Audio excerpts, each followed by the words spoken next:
AM 1240 and 92.7 FM. Clutch with Keon Rose on Nooga Radio. Make sure to check us out on our website. It's noogaradio.com, and you can stream everything live there, as well as catch our local shows. We stream those on YouTube as well. So go on ahead there, check it out. You can also get access to our social media, our Facebook, our Twitter, and the YouTube that I just mentioned. So today is, I imagine, a good day if you're a Tennessee Vols fan, which, you know, when you're in this part of the year, and I don't know about you, but I have Google alerts and all the teams that I'm interested in. When your team name pops up in a Google alert in the summer, right, so far as college football goes, your team name pops up in a Google alert. Usually it's not good. Somebody got arrested. Somebody's getting fired. Somebody quit. That's usually what ends up happening around this time of the year. You are an Oklahoma Sooner fan. It's not been a great run for you, right? Baker Mayfield has to take the plea deal for his arrest charges. That popped up in your Google alert if you're an Oklahoma fan. Also, Bob Stoops retired. Like, that's something that popped up for you if that's how it is that you track your news. Like, you don't want to really hear about your team in this type of time of year, unless we're just talking about speculation. Where are you preseason ranked? Where can you finish in the season, right? Like, we're speculating.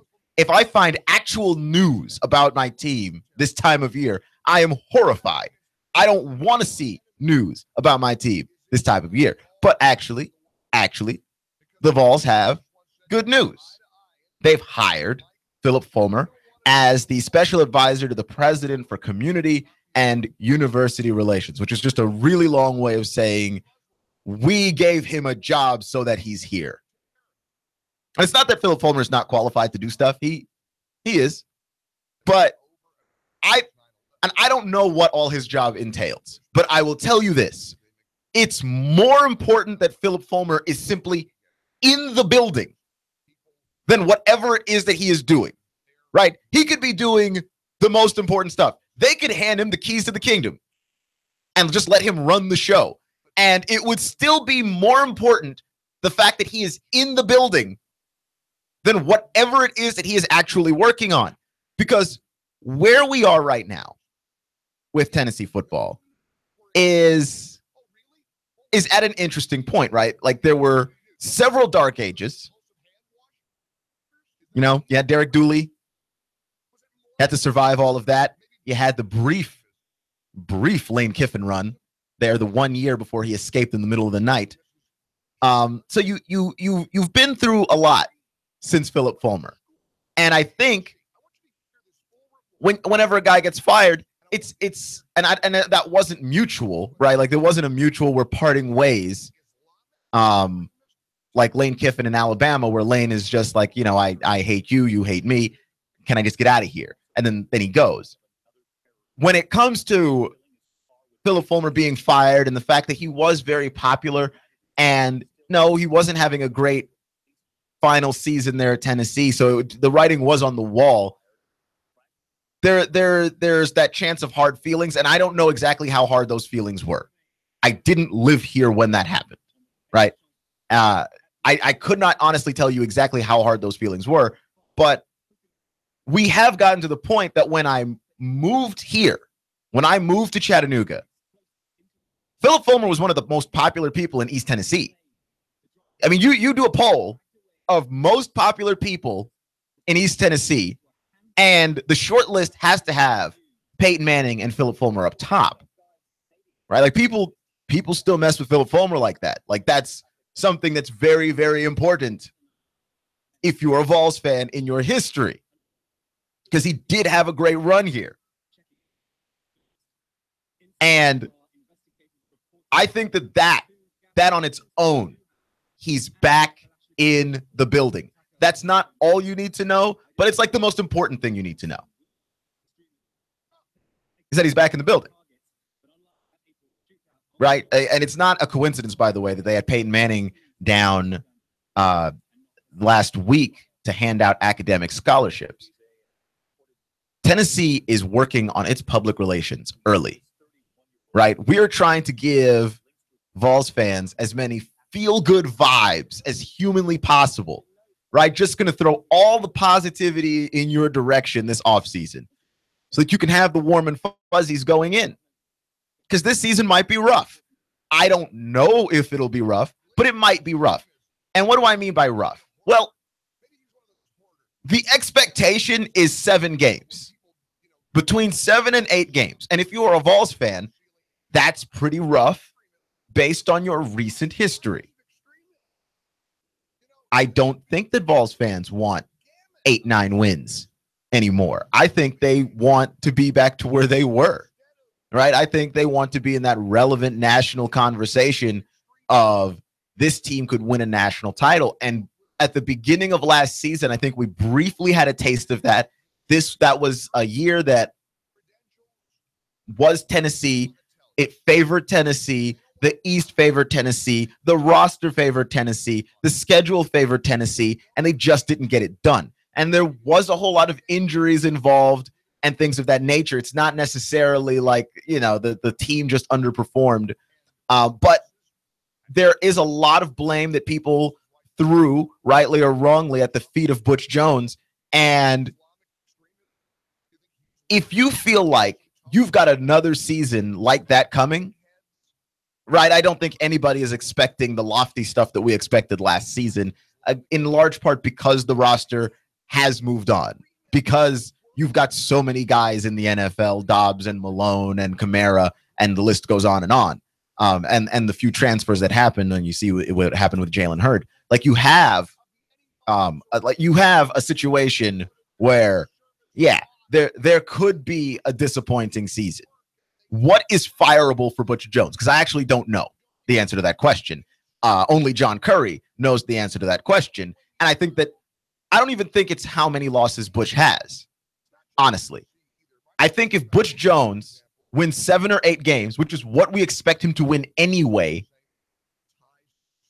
fireable looks like the games that you did lose, the games that we thought you might lose. How bad did you lose them, right? Because if you get your clock cleaned by Alabama, if you get waxed by Florida, if you get beaten by divisional rivals, if you get beaten by other SEC schools, which is the thing that will get you fired in college football faster than anything else that you can do. I mean, good Lord, Rick Pitino was running an actual harem over Louisville. He still has a job. If you win football games against schools in your division, it's not like nothing can cause you to be fired, but it takes a whole lot. It takes a whole lot. If Butch Jones is able to win important games, if he can win games against Florida and Georgia and Alabama, he wins 7 games this year, then that doesn't look so bad. Right? It'll be all about which games he loses and how he loses them. But the fact that that's kind of an uncertain future that you've got going on at Tennessee, and you're not necessarily certain what's around the corner for you on that, makes it a little bit evident, just a little bit evident, that you might need to send some good vibes in the way of Vols fans. And I don't know if you can have more gooder vibes than Philip Fulmer back in the building. And I don't care what he's doing. That just feels nice. I was on the forums today just seeing what other Vols fans thought, trying to gain that perspective. And generally, everyone's like, yeah, I'm glad he's back. I'm glad that they've allowed him to be a part of the organization. And you do see it in other sports all the time, right? I mean, we're coming up on the NBA draft. Magic Johnson is working alongside Rob Pelinka as the face of the Lakers. Pelinka's making the actual decisions. Like, if you think that Magic Johnson's making actual decisions, I think you're a little crazy. No, he's there to be the face of these decisions. If you think your decisions are going to be good, if you think long-term fans will actually be able to like what you're doing and enjoy what you're doing, they just need to weather this short storm, then having a face like a Magic Johnson that everyone recognizes and appreciates and knows he is the Lakers means a lot. And I don't think that is very dissimilar for what Tennessee is doing here with Philip Fulmer, where you're like, okay, we've got a short term that is going to be a little bit rough. We don't know what to expect coming out on the other side of this, because the Vegas line on Tennessee is 7.5 games. I think Tennessee can find 8 games on their schedule that they can win. I've gone over this multiple times. 7 is as low as I am willing to give them. I think that they get to 8. I think they get to 8 fairly easily, right? I don't think it's a tremendous struggle for Tennessee to find themselves 8 games on that schedule that they can win. But I still think that the fan base feels a little bit ticked that last year was so possible, that making it to the title game and winning the East was so possible, and then it slipped through their fingers. I think they're still a little bit ticked at that, and you want to go back at it again, and this is not the season where you get to go back at it again, right? My other analogy of this, of course, is a boxing analogy. Andre Ward and Sergey Kovalev fought their controversial rematch to their controversial original match that Kovalev thought he won the first fight, so they immediately jump back into the rematch. But then, he gets taken out by a TKO, essentially, that he just took too many low blows to the body or too many body shots. He said that they were low blows, but the referee didn't see it that way, and then just stopped the fight. Because of the way that ended, you don't get to come back to the next one, right? There isn't going to be another rematch because this one didn't go the distance. That's how it feels with Tennessee. Last year, you were close, and it slipped through your fingers, and you want to come back at it again, but the nature of the sport is that when you're retooling at quarterback and you're retooling at so many other positions, you don't get to come back at it immediately again. You have to step back and regroup here. The regrouping process is going to be just a little bit tough. And I don't think that there's any getting around it. The regrouping process is going to be a little bit tough. Having the smiling, friendly face of Philip Fulmer, a face that you know and recognize, and a guy that's been complimentary of Tennessee even while he was gone, a guy whose name came up in athletic director discussions before Tennessee wound up hiring John Curry. Philip Fulmer's name came up, and a lot of people were very complimentary of that idea. The idea that Philip Fulmer could be the athletic director of Tennessee. Let's give him a shot and see how he does. Like, they were actually willing to give Philip Fulmer real executive power without knowing if he would even be good at that job. That's how much people like Philip Fulmer. So, yeah, the reason why we're that comfortable with the man, he's the face of the Vols. Like, you think of Tennessee volunteer football, and I don't know, you're my age. I'm 27 years old. I think Peyton Manning. And I think Philip Fulmer, just from the time I know of being around here.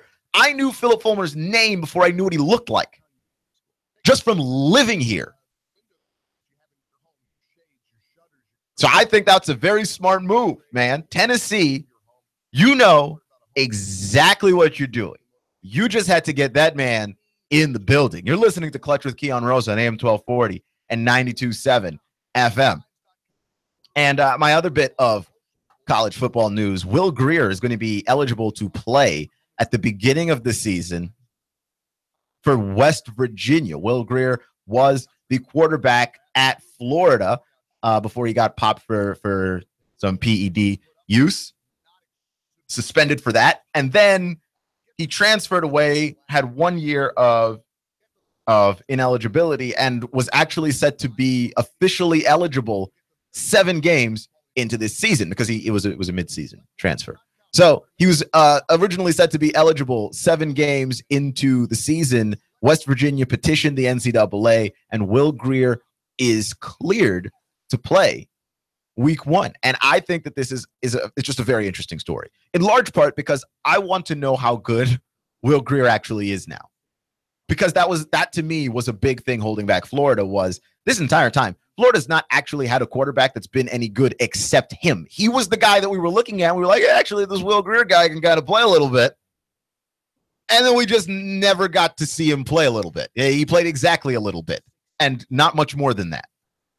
And so I would like to just check him out and see, like, how good is he actually? Granted, if Will Grier is anywhere near as good as he was playing when he left off, he'll be great because he is in an offense that is designed to make quarterbacks look awesome. period. West Virginia, that's a high-powered offense. Dana Holgorsen, they're going to score lots of points. And if he showed any of the signs of the arm strength and accuracy that he showed in Florida, yeah, he's going to be fantastic. And I feel like if you're Florida, that's just going to be a kind of what could have been situation. Granted, I don't know how much you're going to regret if you're Florida. You've got Malik Zaire. I feel like your quarterback situation's not terrible right now.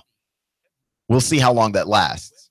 Not to bring anybody down and not to go after anybody in particular, but Malik Zaire's injury history is, to me, the scariest part about relying on Malik Zaire to be your quarterback. Is can he stay healthy? Because he's shown the brilliance when he's been healthy. He just hasn't been healthy all that long.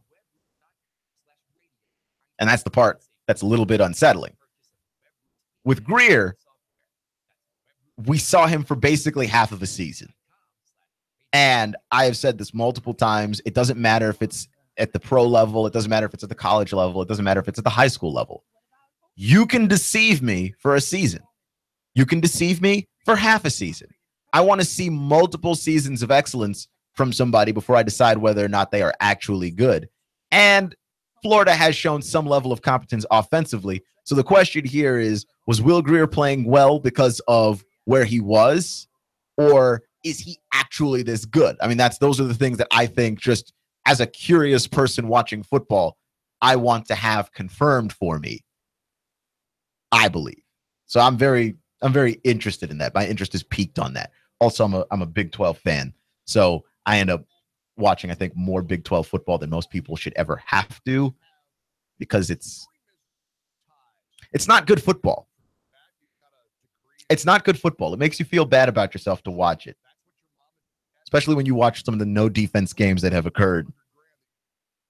The TCU Texas Tech one, I think, from 2 years ago, particularly stands out.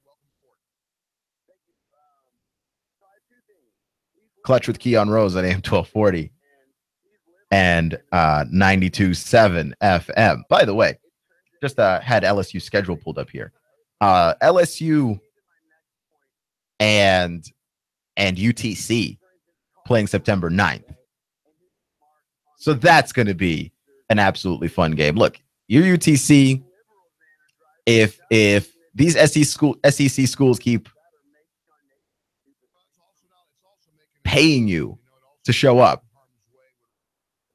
I mean, just keep taking the money, I guess.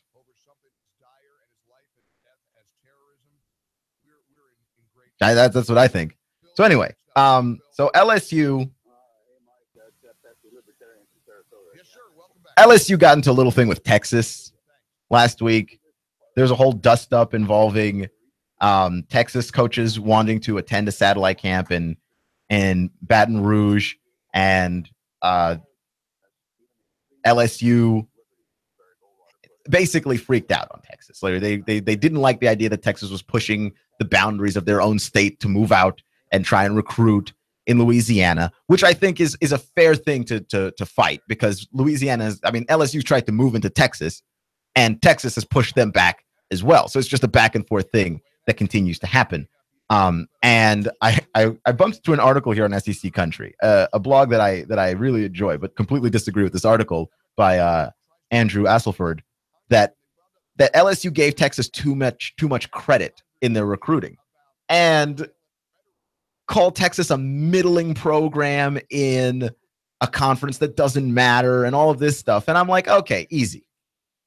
There are some schools that are 100% brand. Even when they're bad, they're good. Texas is good. And say what you want to about Tom Herman, who I will not pump up. I am a Texas fan. I will not pump up Tom Herman, for he has not yet coached a single game. But the kids are very excited to play for Tom Herman. And no, Ed Orgeron is not interested in fighting off Tom Herman showing up and being an excellent recruiter near him. He's not interested. I mean, Tom Herman is, so far, a superior recruiter to Charlie Strong, at least in the Texas area, in that southwestern area of America. I don't think it was giving too much credit to Texas to say, nope, don't want you here. Not you. I think you've got to defend that ground now. Because if you go, oh no, it's just they're bad right now, they're middling. If they should ever so happen to get good and you've already let them in, you can't back them out later. And that name matters in that area of the world. Right? Like, that's the Alabama of the Southwest. But even if they're bad, they're good. Watch with Keon Rose on AM 1240, 92.7 FM. New radio. The Tennessee Valley's news, talk, and sports leader. Nooga Radio, AM 1240 and 92.7 FM. 3, 2, 1. Chattanooga Radio, AM 1240 and 92.7 FM's news now. A chilling discovery at the Highland Memorial Garden Cemetery. 2 bodies were found by former city council person Manny Rico. He owns a monument engraving business. That's why he was there. He claims when he first spotted the bodies, he thought they were just passed out or sleeping. When he notified a caretaker, they looked a bit closer and discovered they were dead. Police confirm it's being investigated as a double homicide. As many as 28 gunshots were heard. A caller called 911 describing a woman screaming. Marion County Sheriff's deputies responded to Bennett Lake. 18-year-old Paul Nunley has been arrested, accused of shooting his mother, Carolyn Sue Henry, through the back of a car while she tried to leave after a domestic altercation. Miraculously, Miss Nunley is alive and her condition has been described as improving. 3 Ottawa High School officials say they were unfairly treated during the Ottawa rape case, and now they're suing county schools and other government systems, including Neil Pinkston and Rick Smith. Russell Stroud, Nooga Radio News, now. In-depth traffic, news, and information. Mornings on Nooga Radio, AM 1240 and 92.7 FM. Expect drier and less humid weather out there through your nighttime hours. Comfortable overnight, lows 63 to 65. For Tuesday, a nice day with some sunshine, highs 85 to 87. For the midweek, continued mainly dry with highs back into the 80s. Personalized medical care for you and your family close to home. Hamilton Physician Group Primary Care in Calhoun is now open at 407 2nd Avenue. For more, 706-529-9041. And I'm Swarm Machine 12's Chief Meteorologist Patrick Orr on Nooga Radio AM 1240 and 92.7 FM. Hi, this is Eric Pelton. Taxes, accounting, business advice. I've got a neat brochure, 12 ways to improve your business profits. Come on by for a free consultation and we'll give you a copy. E.J. Pelton Company, 332-3339. The American dream, home ownership. Are you building equity for your landlord? Why not build that equity for yourself and your family? Rent No More is a no obligation, no cost program. It's designed to teach you the steps necessary and to coach you all along the path to home ownership. Integrity Mortgage Group is owned and operated by local expert Jeff Woody Woodburn. Jeff has been in the mortgage business for over 15 years. Born and raised right here in the Chattanooga area, Jeff is also known as the Lone Ranger. He's helped countless hundreds. Really eager to help you too. So don't wait. Come on, call Danielle right now. You need to reserve your spot for this exciting, informative event. Space is limited, so call now to reserve yours. It's free. 423-517-8004. 423-517-8004. Call 423-517-8004. Hey, Nooga Radio is proud to partner with Integrity Mortgage Group to bring you Rent No More. Reserve your spot for this exciting, informative event. Space is limited, so call now to reserve yours. It's free. 423-517-8004. 423-517-8004. Call 423-517-8004. Stop building equity for your landlord. Live the American dream. Home ownership with Rent No More. We'll see you there. I have the best steak selection in town. Name of the business is Don's Meat Shop, and I'm Donnie Raines. Just ask for Donnie. I make over 20 different types of sausages. Most of them are great for grilling. We have the best selection, best quality. We have the hard-to-find items. Don's Meat Shop. He stole out so much cash, such a huge mountain of cash, that he's become a national star. Rick Davis. You know the story. Cash, cash, cash, and more cash. People can't believe it. They want to see it. And now Rick Davis has a new TV show. National TV, USA and Canada. He's got the gold and silver, diamonds and rings. You get dizzy just thinking about it. Rick's selling. Rick's buying. Cash, cash, cash, and more cash. And now a mountain of cash catching the Hollywood spotlight. You know where it is. Brainerd Road, Rick Davis, Golden Diamonds. Cash, cash, cash, and national TV cash. That's really big. Everyone wants to see it. Money flying out the door. Rick Davis is America's jeweler. It's better than Hollywood. It's right here. Cash, cash, cash, and more cash. Rick Davis, Golden Diamonds, Brainerd Road. You love me. You really love me. The Tennessee Valley's news, talk, and sports leader. Nooga Radio, AM 1240 and 92.7 FM. I'm blowing everything up. We're starting over.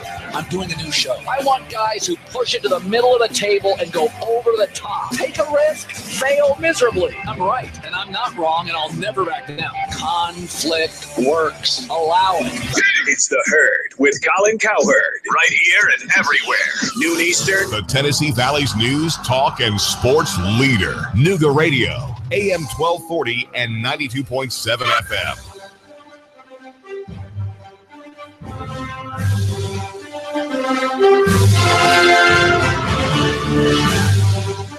I always say this: our two great pastimes are football and waiting for football to come back. Clutch with Keon Rose on AM 1240 and 92.7 FM. Our phone number is 423-800-8949. By the way, if you want to get involved on that. But here's a better way of describing it. You can listen to The Herd with Colin Cowherd here on our station. Colin was talking earlier in the day about why football is so popular year-round and why the NBA has gotten to be so popular year-round, is that they're sports with a tail, right? Like you reach the end of the season and you're not done talking. Like with football, you're not done talking. You get to the Super Bowl, the day after the Super Bowl, we're talking about combine. We're talking about draft. We're talking about free agency. We're talking about who's being franchise tagged, when and where and when. All of those conversations you have because the game of football has a tail. The season ends, and then there's still more stuff to talk about. College football is the same way. You get to the end of the college football season, and then you start talking about the draft, which players in college football are going to the NFL draft, who's going to declare, who isn't, how many players are your school going to have drafted, and so on. And you talk about recruiting and National Signing Day and all of these things. Like because college football has a tail. You talk about it beyond when the season ends. And the NBA, I don't think, has always been this way. I don't know that we've always gotten to the point in the NBA season where the NBA finals are over and then we want to talk about more stuff. Because I, for one, assumed this year the NBA finals are over and I'm done talking about basketball. I honestly assumed this, except the NBA draft has been, I think, way more compelling than anybody imagined. And all of the pre-draft stuff has been wildly interesting. And I'm talking about the Celtics and the number 1 pick that they've now swapped with the Sixers to get number 3 so that the Sixers can get Markelle Fultz. And now I've been hearing the rumors all day that Phil Jackson is thinking about trading Kristaps Porzingis for the number 3 pick, which is insanity. And I'm so glad I'm not a Knicks fan. He's thinking about trading Kristaps Porzingis because there's a guy that he wants at 8, a guy whose name I do not understand and do not know his name really. But there's a player he wants at 8 that reminds him a lot of Kristaps. So he thinks, I can go at 3, I can get the guy that I want, and then I can also get this guy, and then I essentially don't lose a step, even though Kristaps has been proven in the NBA so far, and this guy has not been. And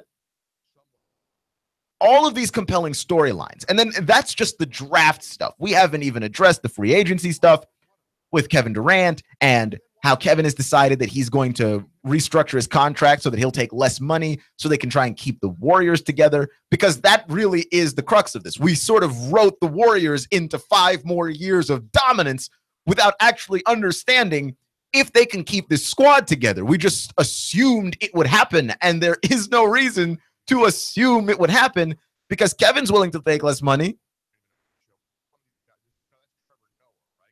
He's the only one. He's the only one who has said he is willing to take less money.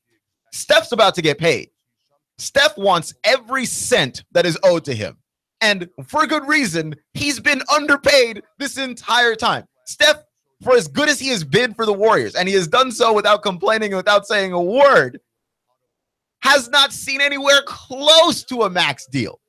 It's part of the luck of the Warriors that Steph was dealing with ankle injuries early in his career, so we never got to see how good he was. So he had to take whatever it was that they gave him, and it wasn't much. It wasn't much. Yeah. He's going to get paid. I don't know how they're going to fit all these pieces together. I heard Andre Iguodala talking about how he was going to test the market and see monetarily what was out there for him. And that's a big veteran presence and a guy that comes off the bench for them. And do not forget, Golden State's big advantage over Cleveland many times was their bench, that LeBron James couldn't sit for a second because his bench is terrible. Meanwhile, Golden State has arguably the most prolific bench in basketball, right? And they need to pay Iguodala and Livingston and Curry, and they've got Clay coming up next year and Draymond coming up next year as well. I mean, they're going to have to deal with all of these money questions.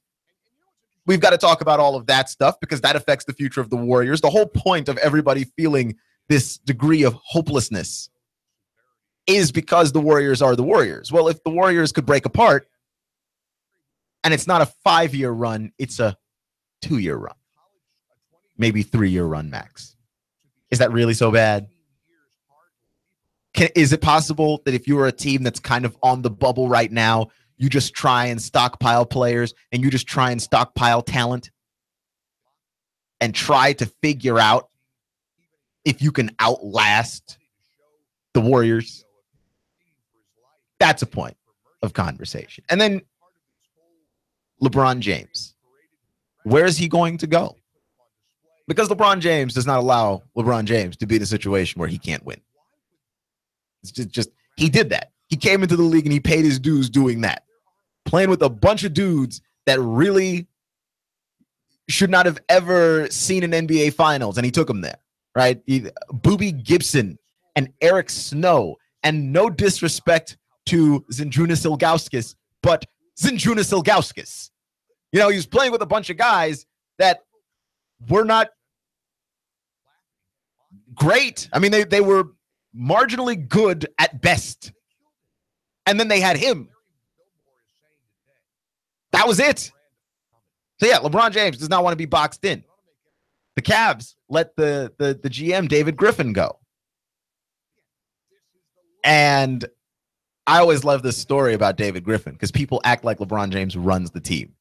That was always the joke. Like LeBron James is actually the GM of the Cavaliers. No, David Griffin was the GM of the Cavaliers. Okay, LeBron's not sitting down trying to figure out if the contracts match up for them to trade this, that, and the other thing. Like, no, he may have input. He certainly has input. I think. I think it would be stupid to have LeBron James on your team and not to ask him what he thinks he wants on a basketball team. But he's not the GM. And it always becomes so obvious in these moments when like the actual GM is now out of the job. And so, yeah, they don't replace him with somebody good. They don't find a way to continue to build this basketball team, though they've weighed themselves down with so many terrible contracts. I have no idea how they are going to do that.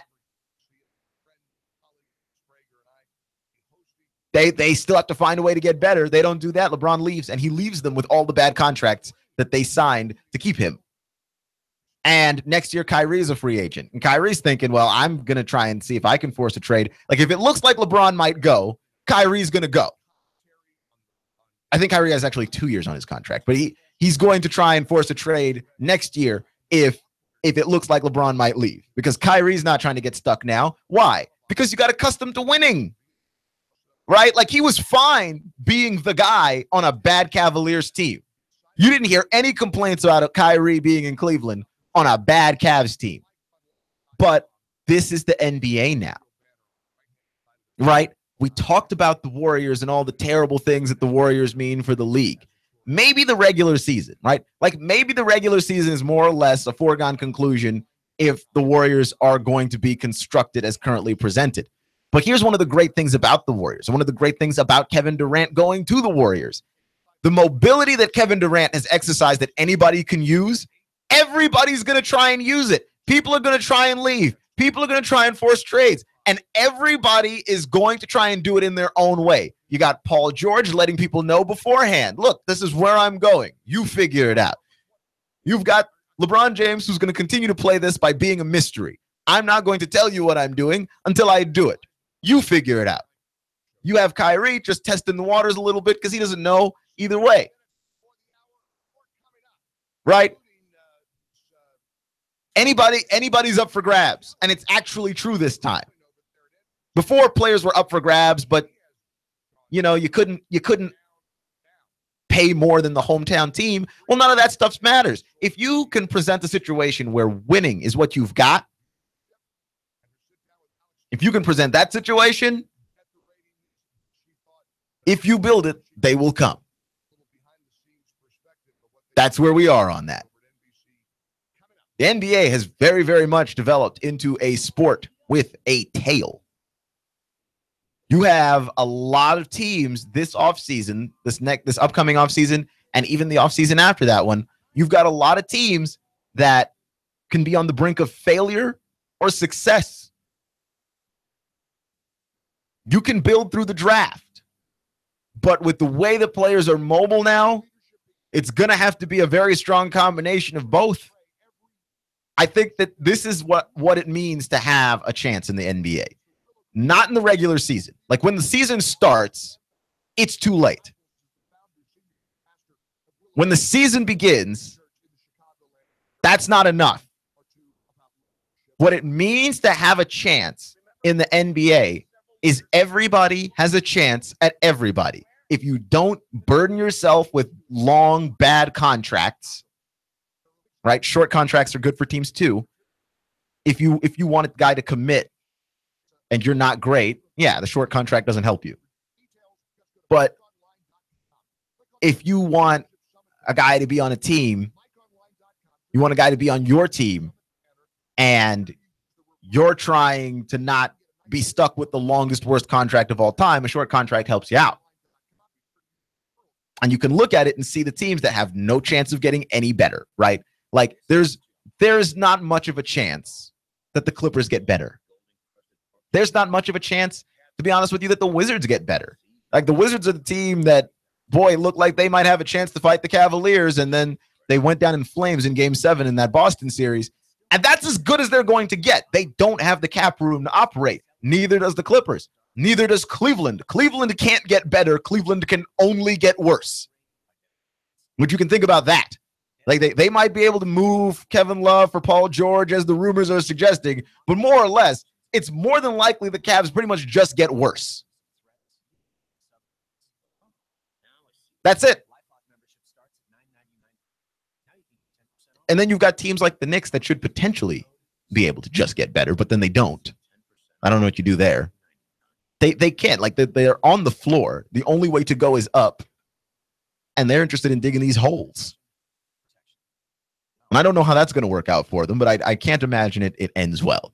Clutch with Keon Rose on AM 1240 and 92.7 FM. So there was a court case that was ruled that the Redskins were not involved in, but it was a big win for the Washington Redskins.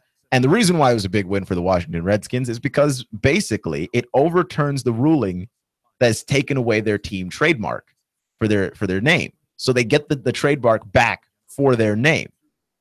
And it's basically a decision by the Supreme Court that upholds free speech, even if that free speech is offensive to people, right? And the guy that wanted the court case, that was fighting the court case, was essentially, he is an Asian musician, and he has a band, and the band is called the Slants, and basically people deemed the name offensive, and so he was not able to use the name of his own band that he made up, so he went to court over it. Basically, and it's weird that it works out this way, because it's a law that upholds the First Amendment, and it's a case that basically says, look, I should be able to use an offensive word as my name, especially if I'm the minority group using the word, right? That doesn't seem entirely unfair, because the ability to control words that were once offensive, to give them a different meaning and to take away their power, I think that's hugely important. I don't think that is something that is ridiculous or at all unfair. And so that's what he was fighting for. But ironically, that same ruling gives the Redskins the power to continue to be the Redskins, even though there are Native Americans that say that they are offended by that team name. Now, the polls that were done by the Washington Post and polls that were done by the Redskins themselves, which I feel like those are not polls that you can necessarily trust, but at least the Washington Post poll came away basically saying that most Native Americans do not have a problem with the team name. I myself have talked to a couple of Native Americans that do not have a problem with the team name, but there is a certain level of the culture that says, look, if one person is offended, because I think we can all disagree, or we can all agree rather, that the ability to exercise your First Amendment right doesn't save you from the consequences of exercising your First Amendment right. For instance, I will defend Colin Kaepernick forever. I will forever defend Colin Kaepernick's right to kneel during the national anthem. But if people don't like that, that's the backlash that comes with exercising that right of free speech. That there's going to be consequences for the actions that you have. And I don't think that that's fair, and I don't think it's necessarily justified in the case of Colin Kaepernick, but it's going to be there. And you just have to live with that, because the law spares you from having your rights taken away. It does not spare you the consequence of those rights. If I'm going down the street and I see you on the street and I start calling you names and calling you ugly and all this stuff, I have the right to say all of those things. And when you punch me in the face, that should be the consequence for saying all of those things, right? Try not to punch people in the face over just words, but like there's a very high possibility of that happening. And then there's a very high possibility that the police show up and then, don't do anything, because why would they? That there's a possibility of all of those things. And those are all consequences that I would have to live with if I don't use and choose my words carefully. I have a First Amendment right. I can say whatever it is that I want on this radio show. If I swear, the FCC's given me the boot, because that's the agreement you have to sign as a radio station, right? If I start to say things, there are certain stances that this station has that if I start to work against those stances and talk about that, I have the right to talk about whatever I want to talk about. But then if I am fired, I don't necessarily get to complain. Those are the consequences of these actions. You don't just get to say whatever you want free of consequences. And so when you look at the Redskins and their team name and the fact that people believe that to be a racial slur, not everyone, I would say not even the majority, just based on the polls that are out there, but some people, you do have to sort of live with this consequence of offending at least a small group of people, and then wondering to yourself, how important is that? How important is that group of people and their opinions and their feelings? And is it okay for me to just step over them like they do not matter? Because I'm not one of those people that believes if one person is offended, then you shouldn't do it. Because I think that in any demographic, you will find one person that can be offended. I've lived in America long enough to know we have so many different ideas and so many different opinions in this country. One person can be offended about anything. But how many people being passed over and being ignored and feeling disenfranchised is absolutely worth doing what you're doing, is absolutely worth saying what you're saying, is absolutely worth having your team name be a name that is offensive to those people. And a lot of people would agree that the number is high enough. There are enough people offended by the Redskins team name to say, hey, you can't do this. You can't necessarily go out there and have this word that we believe to be derogatory as the name of your football team.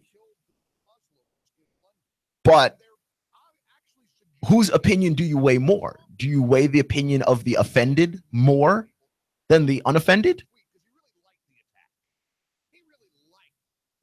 I'm serious, dude. Like, whose opinion has more weight here?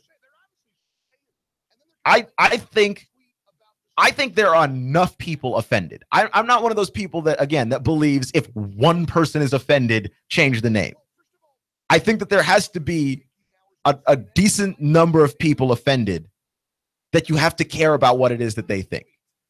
And I think enough people are offended that it's possible that the Redskins should have to change their team name. And I grew up a Redskins fan. Like that's a very hard thing for me to say. That's a very hard conclusion for me to ever have reached. And it's not just me, but a lot of people who grew up a Redskins fan and for whom Redskin is simply synonymous with a football team is a hard conclusion for most of us to reach. That is a tough place for most of us to wind up.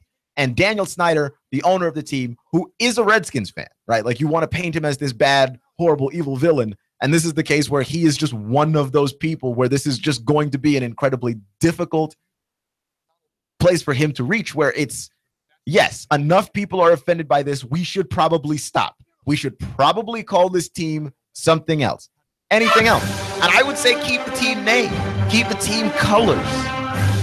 Or keep the team logo, keep the team colors, because the logo is not racist, right? It's not Chief Wahoo for the Indians, right? And the Braves had a racist mascot back in the day, Chief Knockahole. It's not that. We've got to change the name. Clutch with Keon Rose on AM 1240 and 92.7 FM.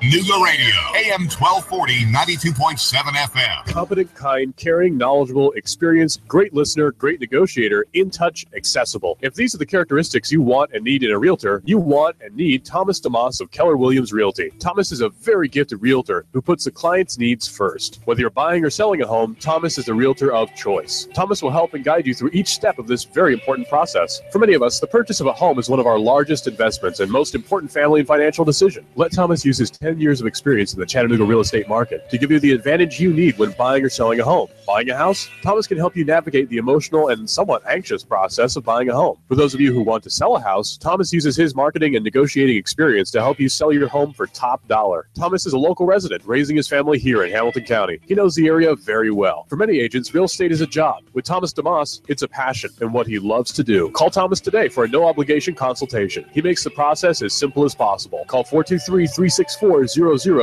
and visit his website, northriverpropertygroup.com.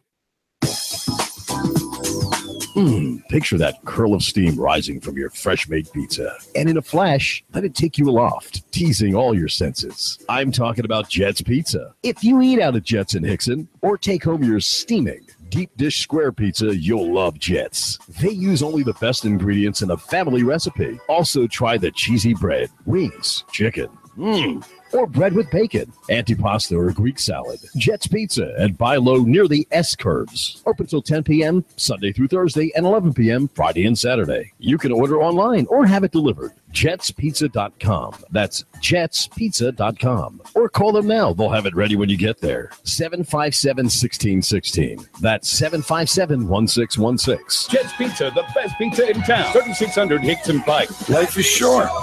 Eat better pizza. Jets. Final expenses, funeral cost, cemetery lots, unpaid medical bills, probate cost, debts. Debts are due and payable upon death of debtor. Will these costs produce a burden and hardship on your loved ones? Who will be responsible? How will they handle them? These costs can total many thousands of dollars, only compounded greater with the grief of losing a family member. A safe and secure way to provide for these costs is with an affordable life insurance from Covenant Group Insurance and Financial Services. Covenant Group is a local company with local agents. Covenant Group still makes house calls. Covenant Group only represents A-rated companies. With many options to offer, Covenant Group can accommodate almost any budget. Great discounts for good health and plans available for impaired risk. Call today for a free, no-obligation consultation in the convenience of your home. Call Steve or Jada at 423-855-8484. Call today, 423-855-8484.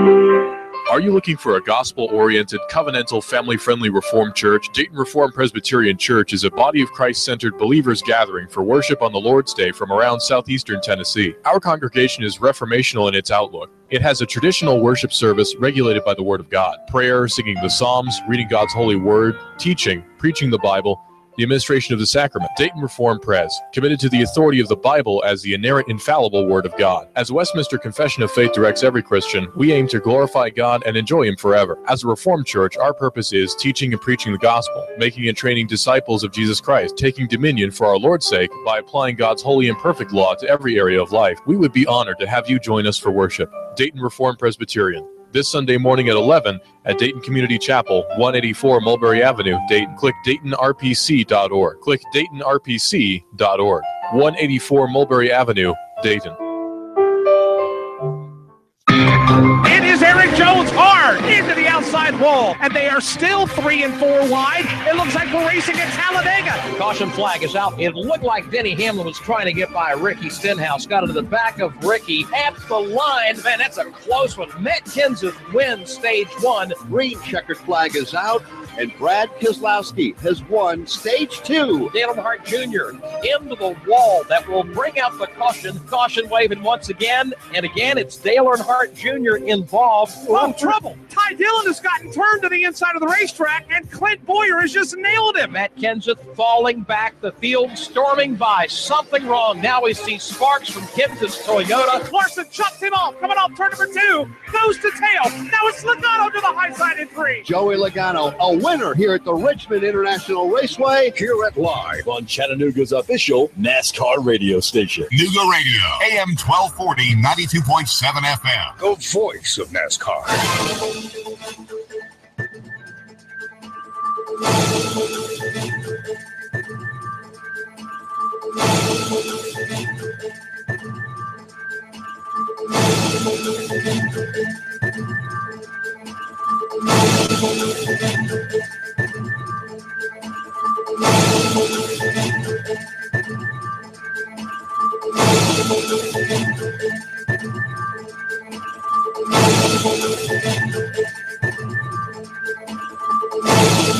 WBLZ HD4 Ottawa, W224AZ Chattanooga, WSDT Sunny Daisy Chattanooga.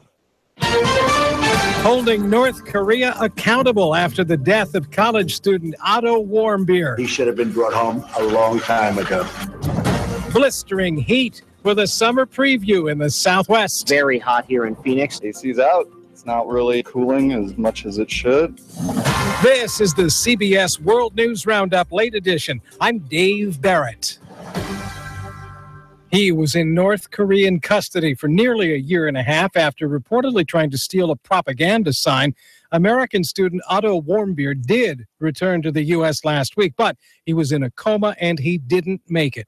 Today, said State Department spokeswoman Heather Nauert. We hold North Korea accountable for Otto Warmbier's unjust imprisonment. That should never, ever be allowed to happen. And frankly, if he were brought home sooner, I think the result would have been a lot different. And we want to see 3 other Americans who are unjustly detained brought home as soon as possible. China does hold plenty of leverage when it comes to issues involving North Korea. White House correspondent Stephen Portnoy. The president tweets while he greatly appreciates China's efforts with North Korea, they have, quote, not worked out. It was just 45 minutes earlier that the president's spokesman said this. We've had, I think, positive movement on China. Press Secretary Sean Spicer told reporters the U.S. would continue working with China to put the appropriate pressure on North Korea. But his boss's tweet suggests those efforts have failed, begging the question, now what? In Brussels Central Station today, an explosion. A suspect may have had a suicide belt on. This man was trying to catch a train at the time. We were just walking into the station as the explosions occurred, and we were evacuated out of the station right again. Soldiers shot that suspect who has died. Eric van der Sijpt is a prosecutor's spokesman. The incident is considered as a terrorist attack. So we are very cautious to guarantee the security of everyone. No one else was hurt in the incident. Belgium has been on an increased alert since March of last year when the Brussels airport and subway were attacked, resulting in 32 deaths. Stateside, it's gotten up to 118 today in Phoenix. CBS's Chris Van Cleve can sure feel it. I liken it to being hit across your entire body with a hairdryer at full force. It is really hot. Parts of Arizona have seen a record demand for electricity. So far, the power companies here believe they can meet that demand. Over at 3A Automotive in Phoenix, mechanic Mike Franzen says they've been trying to do what they can to cope. The company purchased the large quantities of Gatorade and bottled water that are on ice. Typically, we have our bay doors open all the way, but today they're only partially open. About 50 pet owners showed up at a PetSmart in Phoenix today where they were handing out free booties to put on pets' paws so the hot pavement doesn't burn them. On Wall Street, the Dow was down 61 points, closing at 21,467. NASDAQ fell 50, S&P down 16. Now this. With Quicken Loans, the outdated and complicated mortgage process is a thing of the past. Our simple process helps you understand all the details so you can be confident that you're getting the right mortgage. Take your mortgage to the next level and call 800-QUICKEN or go completely online with Rocket Mortgage by Quicken Loans. No matter how you prefer to work with us, we've got what you need to get you through the mortgage process with ease. For 7 years in a row now, J.D. Power has ranked Quicken Loans highest in the nation in customer satisfaction for primary mortgage origination. And for the third year in a row, they also ranked us highest in the nation for mortgage servicing. Whether you're looking to purchase or refinance, now is the time. The rate today on a 30-year fixed-rate mortgage is 3.875%, APR 4.23%. Call 800-QUICKEN or get started online at rocketmortgage.com. Apply simply, understand fully, mortgage confidently. For J.D. Power award information, visit jdpower.com. Call for cost information and conditions. Equal housing lender. Licensed in all 50 states. NMLSConsumerAccess.org, number 3030.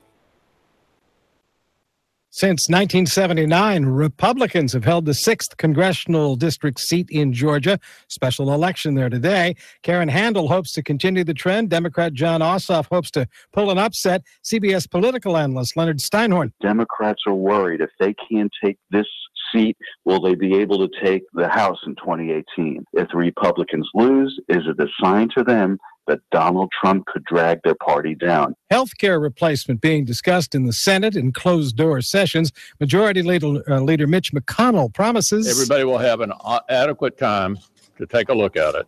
California Democrat Dianne Feinstein. If there's not going to be a hearing, we shouldn't vote.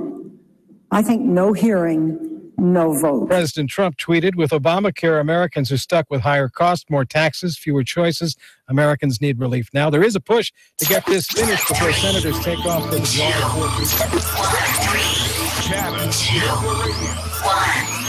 Chattanooga Radio, AM 1240 and 92.7 FM's news.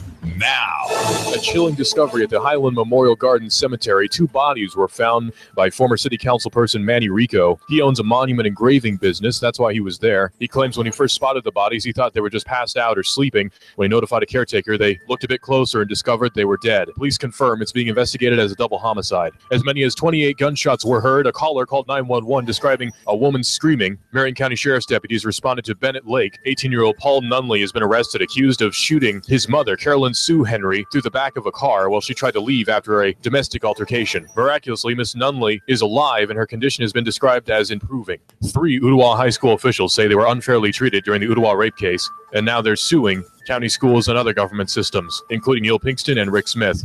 Russell Stroud, Nooga Radio News, now. In-depth traffic, news, and information. Mornings on Nooga Radio, AM 1240 and 92.7 FM. Expect drier and less humid weather out there through your nighttime hours. Comfortable overnight, lows 63 to 65. For Tuesday, a nice day with some sunshine, highs 85 to 87. For the midweek, continued mainly dry with highs back into the 80s. Personalized medical care for you and your family close to home. Hamilton Physician Group Primary Care in Calhoun is now open at 407 2nd Avenue. For more, 706-529-9041. And I'm Swarsheen 12's Chief Meteorologist Patrick Orr. On Nooga Radio, AM 1240 and 92.7 FM. Nooga Radio, AM 1240 and 92.7 FM knows your opinion is important. So call 800-8949. Agree or disagree? Call 423-800-8949. 800-8949. Nooga Radio, AM 1240, 92.7 FM, and 95.3 HD4. News, talk, sports. Nooga Radio.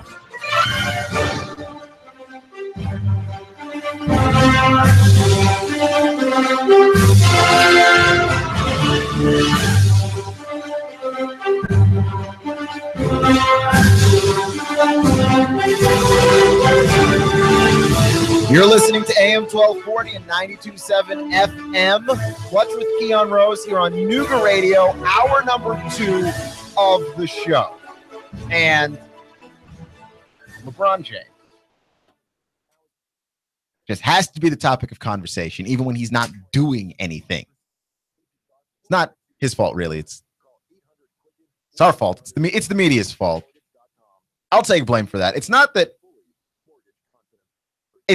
we just want to talk about LeBron all day, but he's so easy to talk about. I mean, if you were the laziest person on earth, you could talk about LeBron every day, and it would be easy. It would be the easiest show you'd ever do, is to talk about him all day. I mean, because it would be easy. And I mean, if sports radio and the internet were this big in the 90s, it would be the same thing with Jordan. It would just be the easiest thing on earth to do. You talk about printing content that doesn't require any effort or work whatsoever. It's like, what's LeBron going to do next? No one has consulted LeBron. No one has talked to LeBron. No one has asked LeBron any questions. We've just sort of decided for the man he should go to L.A. Which L.A.? Should he go to the Clippers or the Lakers? Should he try and force a trade and go there now? Or should he just walk when he's a free agent? Should the Lakers try and go for Paul George and then try and get Paul George so that Paul George doesn't end up playing with LeBron and then liking it? Because, God forbid, Paul George wanting to play in L.A. as a hometown L.A. kid legitimately just wants to play there because that's where he wants to be. He thinks it'll be great for his brand. What about playing in Cleveland is great for your brand? There's only one person who's good enough as a basketball player to really grow their brand in Cleveland. It's LeBron. All these conversations about him, and it's insane. And no one's asked him. You know what I mean? That's the part that I find hardest to believe, is no one's actually asked him any of these things. We have no idea what he's going to do next. And the welcome to sports journalism in 2017, but a lot of analysts, people who are reporters, Chris Broussard, Brian Windhorst, reporters, and all of their analysis is like, I feel like this is what he's going to do. I think that those are not facts. That's what you think. These are your opinions. What you are doing is wasting my time with your opinions. Thanks, but no thanks. I didn't ask you for all of that. What are you doing? Seriously. Not interested in all of that. It's unreal. It's absolutely unreal. Like I was going through the news today to try and find some stuff to talk about, and this is an alarming amount of things about LeBron today. Really? On a June 20th? On a year that he lost the NBA Finals? And it's not new that he lost the NBA Finals. He's been doing this whole finals dance for 7 years. 8 out of the last, 9? I mean, how is this news? How is this news? I just don't follow. Anywho, bigger news of the day. The big news of the day. Philip Fulmer. Philip Fulmer hired as the special advisor to the president for community and university relations, which is to say, we gave Philip Fulmer a job so Philip Fulmer could be in the building. And I think it's a great idea. I think it's absolutely smart. There is no downside to it, only upside, that people feel really good about this hire. The idea that you had a coach and you're taking care of him and he's in the fold, so to speak, right? Like he's one of the guys that you always want to associate with Tennessee. There are coaches that will go on and leave you and coach elsewhere, I'm sure. I've never been a fan of a team in that situation, but there is a certain level of love that if you're a fan of the University of Miami, you can't have for Jimmy Johnson. Jimmy Johnson went to Dallas to coach the Cowboys, and he was successful there. You're not really attached to Jimmy in that way because he was successful with you. Then he went off and coached somewhere else and he was successful there as well. And I think that there are some coaches, they had to come back, right? Like they always had to come back. If they went off and coached somewhere and they were super successful, I don't know that they necessarily come back. Like Steve Spurrier in Florida. Like Spurrier coached at South Carolina, but unless he won a title at South Carolina, Steve Spurrier was always going to find himself back in the fold at Florida. That was just the way that was always going to go down. You think of Steve Spurrier, you still think of Florida. You have to. Urban Meyer, you think of Florida with Urban Meyer, but he's been successful at Ohio State. He's gotten a title. He's been in the playoff year after year after year. He's got that team tuned up to make another go at a title. There's going to be a point where Ohio State Urban Meyer overshadows Florida Urban Meyer. In a way that Steve Spurrier is always going to be Florida, Philip Fulmer was always going to be Tennessee. It was always going to be that way. And so it was important, I think, to get him in the building. And if he didn't want a job, you find a thing on campus and you name it after him. You had to do something of that regard. And I think that the timing of this, of course, is not accidental. This is a season for Tennessee that's going to be challenging because a lot of people have predicted anywhere between 7 or 8 wins for Tennessee. I believe the Vegas line is at 7.5. I have Tennessee going for 8 wins this year. I think that 8 wins is a feasible, possible number. I don't think that it's going to be any particular dominating fashion. And I hope that in that series of victories that you have a good Florida game, that you have a good Alabama game, and that you have a good Georgia game. Because I think that the more years that you compete with Alabama and the more years that you beat Florida and Georgia, the better it looks on you and the more pleased your fan base is generally. Like if they know this is going to be a down year and you struggle, but you beat Florida and Georgia, they'll let you slide. I think people can be forgiving in that way, but you got to beat the rivals. And that's everywhere, right? Like I like Jim Harbaugh in Michigan. He hasn't beaten Ohio State and he hasn't beaten Michigan State. And Jim Harbaugh is always going to feel like he hasn't accomplished everything he can accomplish at Michigan until he beats one of those 2 schools. He has to. He has no choice. He's got to be one of those 2 schools. So I for one think that Tennessee's in the position where throwing some good vibes the way of the fans, giving them something to be happy about before the season begins, that can't be a bad thing.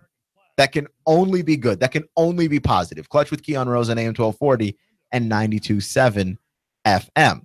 Now, Rob Gronkowski is a party man. He's a very well-known party man. There was a cruise ship with Gronk that you could win to go on, and it was everything that people thought it would be. It involved a shirtless Rob Gronkowski dancing all over the cruise ship, and people wanted to party with Gronk, right? Like Gronk is a known partier. He's not a known thinker or philosopher, let's say. He's not a guy that's going to be waxing poetic about football and his love of football, right? Like anytime anybody makes jokes about Rob Gronkowski, we treat Rob Gronkowski like he's the Incredible Hulk. The Incredible Hulk, of course, also not known for his eloquent speeches. Hulk smash being the most popular thing that he says. The sort of Gronk catch football, Gronk smash, like that whole thing. Like our idea of Rob Gronkowski is just not a very good idea of Rob Gronkowski, which isn't to say that we think that he's a bad person, right? If Rob Gronkowski were a quarterback and he behaved this way, we would treat him like he's a bad person because that's what we do with quarterbacks. If a quarterback looks to be even remotely undisciplined and looks to have even one iota of actual fun. Not fake fun. Okay? Going to a restaurant is nice, but that's not fun. It's nice. I mean, like actual fun. If a quarterback does something that is actually fun and cool, he can't possibly be a good quarterback. Like, unless that guy wins a Super Bowl, we'll treat him like he is an actual bad person. I remember that we did this with Mark Sanchez. The Mark Sanchez would go out and club at night, and people were like, shouldn't you be in your playbook studying? Like, well, how much studying do you think he does already? He probably studies a ton. A lot of football is how quickly do you process the information that you see on the field. Like there's a point at which studying is just simply not going to help you with that. You're not going to be able to understand and read those looks faster because you studied more. You got to take a break. And some people like to go dance. Rob Gronkowski likes to go dance, but he's not a quarterback. So we just think it's charming and hilarious. And TMZ reported, not that we can trust TMZ because TMZ has been wrong before, but TMZ reported that Rob Gronkowski ran up $100,000 bar tab while he was out partying, right? And there are pictures of Rob Gronkowski partying. It looks exactly like what you think it would look like. There's red and blue lights everywhere. He doesn't have a shirt, and lots of dancing happened, right? Possibly even some twerking. It's exactly what you thought it was when you heard the words Rob Gronkowski and dancing. There's nothing new. I didn't create a thing here. Whatever you imagined when I said those words, those are probably the things that happened. But TMZ reported that he ran up $100,000 bar tab, and Rob Gronkowski disagrees. He didn't think that he did. But it's funny because only Rob Gronkowski, I feel like only Rob Gronkowski would someone actually report he ran up $100,000 bar tab, and we believe it. Who else would that be reported about? And you wouldn't gloss over it at all.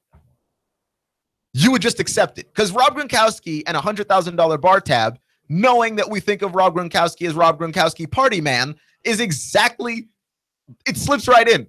I read it. I didn't even think to question the report, even though it was reported by TMZ. The same TMZ that reported that Tiger Woods, when he got his DUI a couple of weeks ago, was drunk, and Tiger Woods blew a 0. He was not drunk. He was sleepy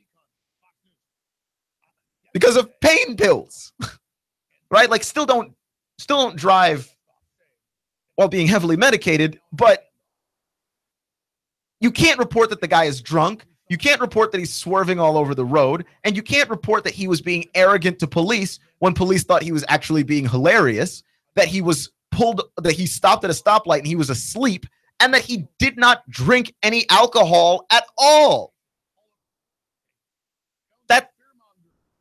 That doesn't add up.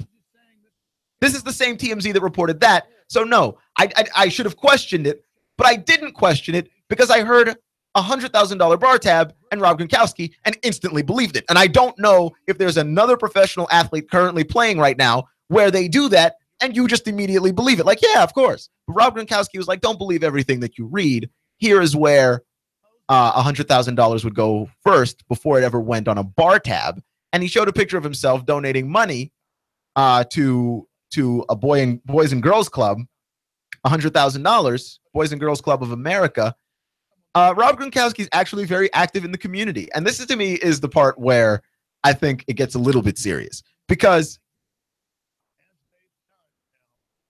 a lot of athletes are active in the community. And they don't get the credit that they deserve for that. That the whole point of an athlete being active in the community is that, A, they make a ton of money playing a game. So, you should be given back, really.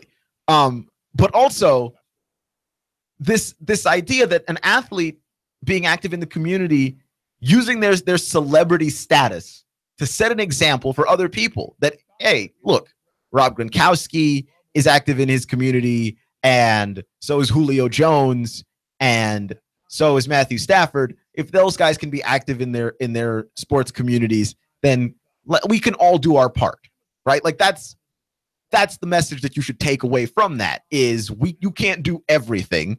That guy's richer than you. He can do more than you. but you can do something, right? Like you can do your part to be helpful and active in the community. And I think that that's a very important lesson to put out there. And we don't put it out there often enough because it's not necessarily a juicy story. And let's be honest, it's very easy when something is critical to talk about it. When you want someone to think about something in a different way.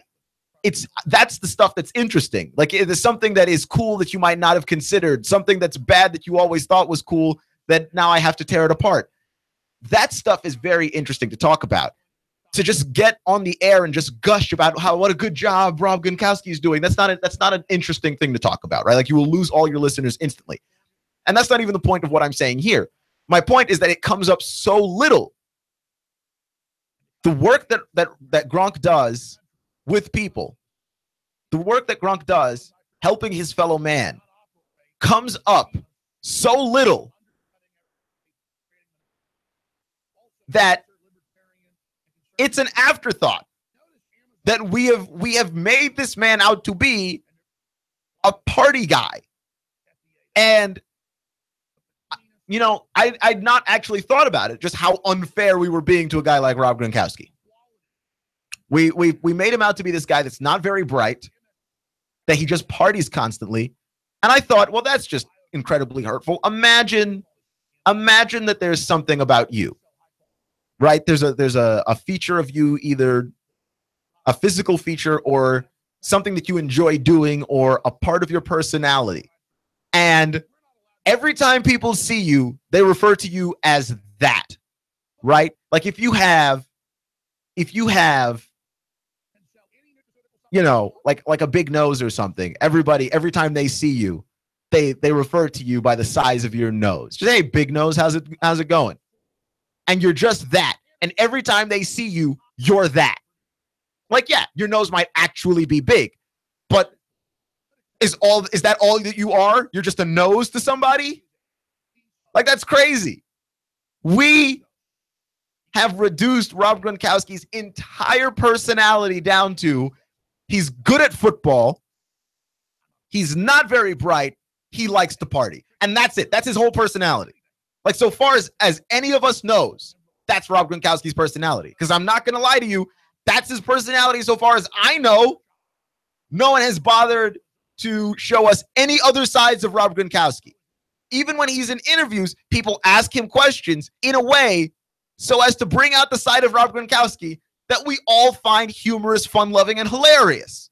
None of us, not one of us, has ever once looked at Rob Gronkowski in a more complicated fashion than this guy scores touchdowns and parties. And maybe that's what Rob Gronkowski is. But the fact that he feels that he is also donating money to people, to charities,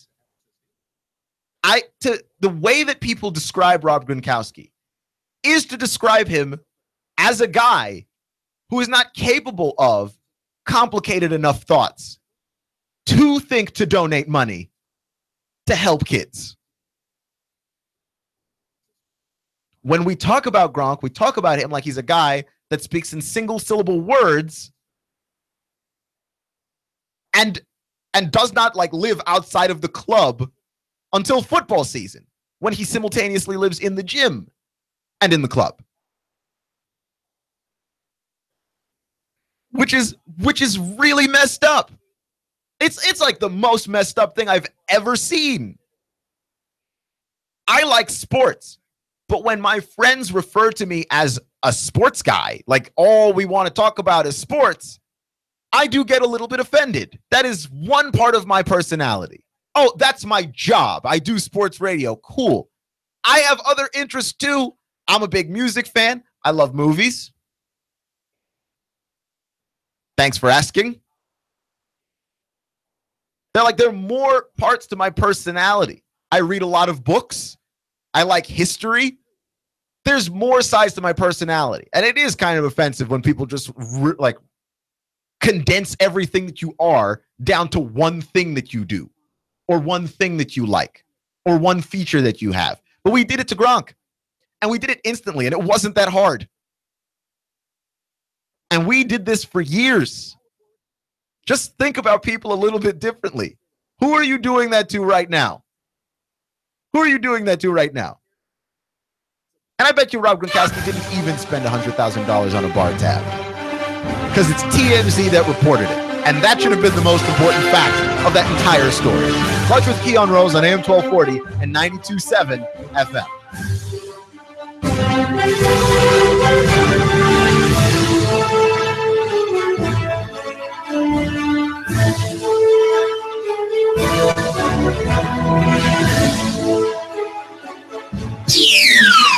The Tennessee Valley's news, talk, and sports leader. Nooga Radio, AM 1240 and 92.7 FM. 3, 2, 1. Chattanooga Radio, AM 1240 and 92.7 FM's news now.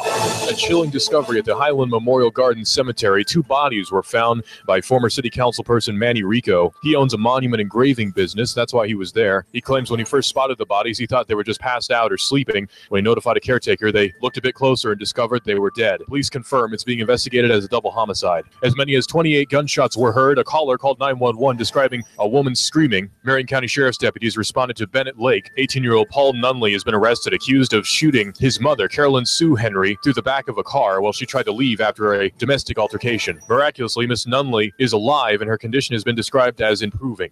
3 Ottawa High School officials say they were unfairly treated during the Ottawa rape case, and now they're suing county schools and other government systems, including Neil Pinkston and Rick Smith.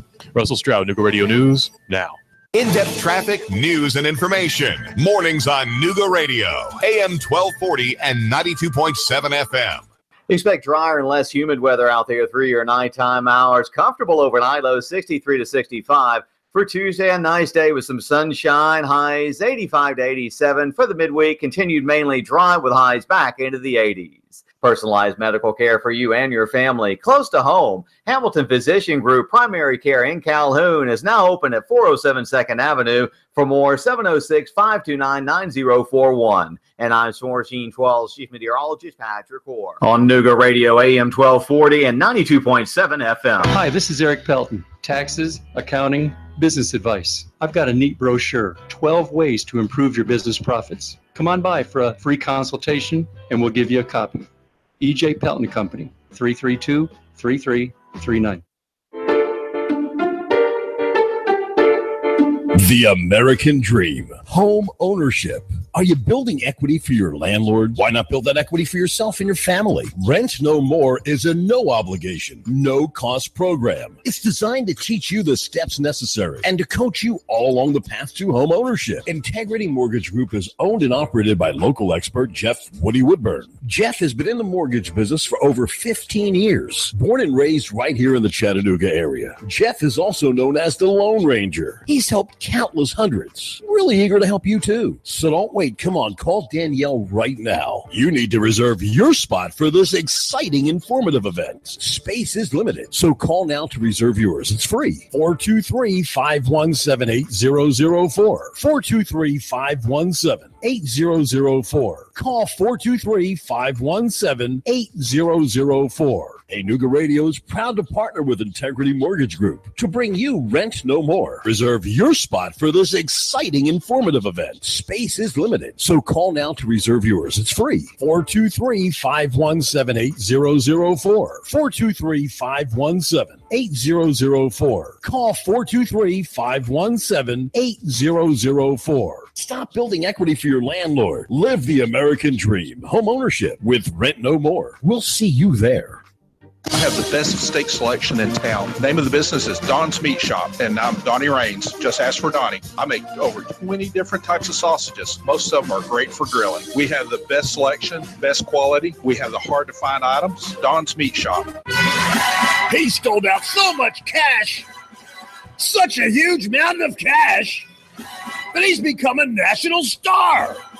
Rick Davis. You know the story. Cash, cash, cash, and more cash. People can't believe it. They want to see it. And now Rick Davis has a new TV show. National TV, USA and Canada. He's got the gold and silver, diamonds and rings. You get dizzy just thinking about it. Rick's selling. Rick's buying. Cash, cash, cash, and more cash. And now a mountain of cash catching the Hollywood spotlight. You know where it is. Brainerd Road, Rick Davis, Golden Diamonds. Cash, cash, cash, and national TV cash. That's really big. Everyone wants to see it. Money flying out the door. Rick Davis is America's jeweler. It's better than Hollywood. It's right here. Cash, cash, cash, and more cash. Rick Davis Golden Diamonds, Brainerd Road. You love me. You really love me.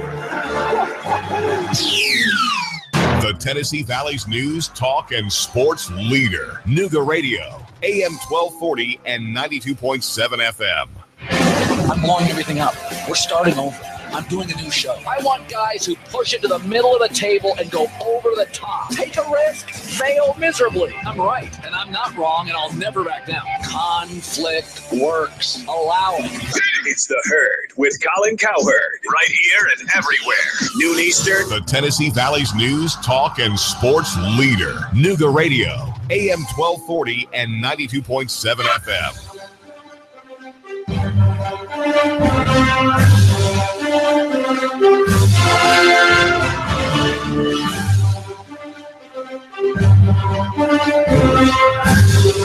Okay, so in some football news, Will Greer is eligible to play at the beginning of the season. He was the one-time Florida quarterback before the PEDs, and then the transfer happened. We haven't seen or heard from the man since.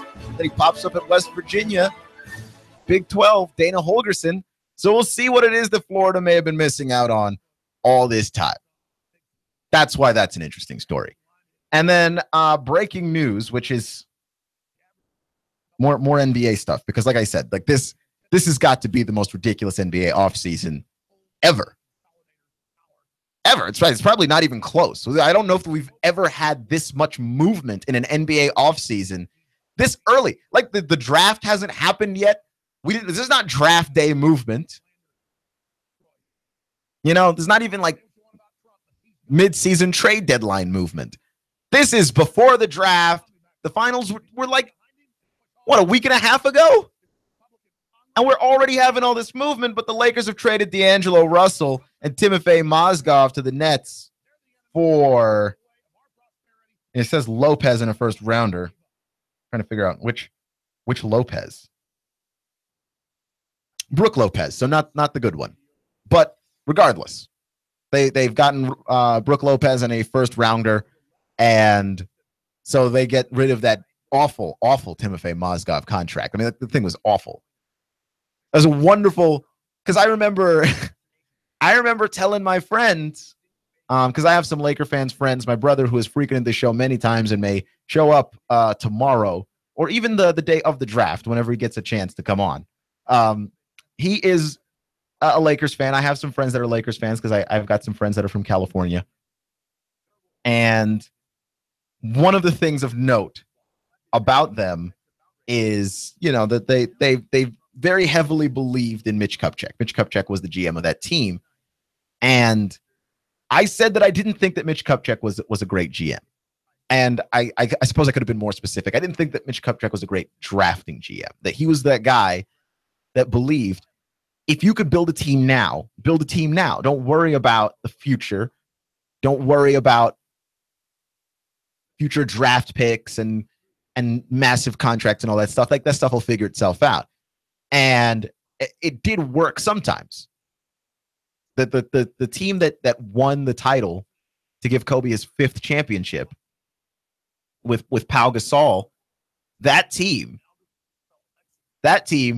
was I think a team that was constructed for immediacy. They had to win right away or it didn't work. And they did give up a lot of draft picks, a lot of future draft picks that they ended up not using. And they almost lost their pick this year. They had to be in the top 3 or they weren't going to have a protected, or their pick was not going to be protected. And they could have lost this pick as well as a result of those trades back then. How long do you want to be irrelevant? Is it worth it? Is a title worth it to be irrelevant for like 6 years? And I would say so, like just to see it in your lifetime, because your team will come back around eventually. You take the title if you can get it. But Mitch Kupchak was always trying to do the fast thing. And so like the last thing that he burdened all the Lakers with was this albatross of a contract with Mozgov. I don't know what they were thinking when they signed him. The Luol Deng and Timofey Mozgov contracts are terrible. And they just offloaded the Mozgov contract, and they had to give up D'Angelo Russell, their number 2 overall pick, to do it. I thought that D'Angelo Russell had a good year. Yeah, he's got some improving to do, but he was also a rookie. And I thought as far as a rookie goes, as far as the potential that he had, I thought that was a good fit for that squad. But, you know, giving up that talent, giving up that guy, when you've got a draft pick that you're probably going to use on Lonzo Ball, if we're honest, right? I mean, but any of these guys, because they could go De'Aaron Fox too, but then there's no point in having D'Angelo Russell and whoever it is you're going to draft this year.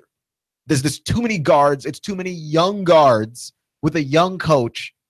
You need to clear the room there a little bit. And I think D'Angelo Russell was the only piece that they wanted. The Nets did. So, you know, you finally get some talent in the Nets building. So there's that. Granted, we might never see D'Angelo Russell ever again, but he's going to have an opportunity to make plays in a weaker conference, weaker competition, on a team that's not necessarily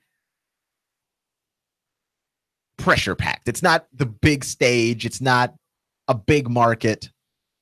The Brooklyn Nets. You're always going to be in the shadow of the Knicks.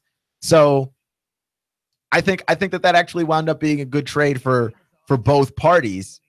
And the Lakers are trying to save some room. They want to sign Paul George when he becomes a free agent, or if they want to even trade for him, which I wouldn't do, because you want the talent to be there when he gets there. But regardless, get that cap space worked out. Don't try and fix it when he's a free agent. So I think that this is, again, a smart move. I just don't know that we've ever seen this much action in the NBA before draft day, because I can recall last year we didn't do this. We didn't talk about the NBA this much. We just didn't. Kevin Durant to the Warriors changed everything, more stuff than even you realized. So the Nets will get a 27th round pick and Timofey Mozgov. So I don't know what that does for them necessarily, but it's not like they're going to win anytime soon. They might as well, you know, help the Lakers offload that contract. Clutch with Keon Rose on AM 1240 and 92.7 FM. I was talking earlier in the show about Texas and LSU. They got into a little bit of a spat. Ed Orgeron was not interested in having Texas show up to LSU satellite camps. And it was suggested by at least a couple people that Ed Orgeron getting mad at Texas showing up to LSU satellite camps was giving Texas more credit than Texas deserves. After all, Texas is a middling football program. They're not good. They're not going to be good for a little while longer. I suppose that there is some semblance of a chance that Tom Herman showing up and being this fiery, rah-rah guy gives Texas an immediate boost. It's possible. Harbaugh showed up in Michigan, and we thought that that thing was going to take a little bit to get going, and he showed up, and instantly Michigan was good. There's that first-year head coach thing that just happens. Penn State, what's my man's name? James Franklin shows up at Penn State, and you know, you thought that the Penn State thing with Franklin and the way that he took his time to build stuff at Vanderbilt, like this was going to take a little bit. No, James Franklin shows up immediately. Penn State is good. Immediately, arguably should have won the Big Ten, and immediately played in a classic of a bowl game against USC and Sam Darnold. Like everything that could have gone right with that just happened. So yeah, there is a small chance that Tom Herman shows up to Texas and bang, all the lights come on. But it's not likely. It's not likely. It's probably just going to be Texas being really bad at football some more. And so the idea was, well, because Texas isn't great at football, making a really big stink about Texas moving into your satellite camp area is too much. Really?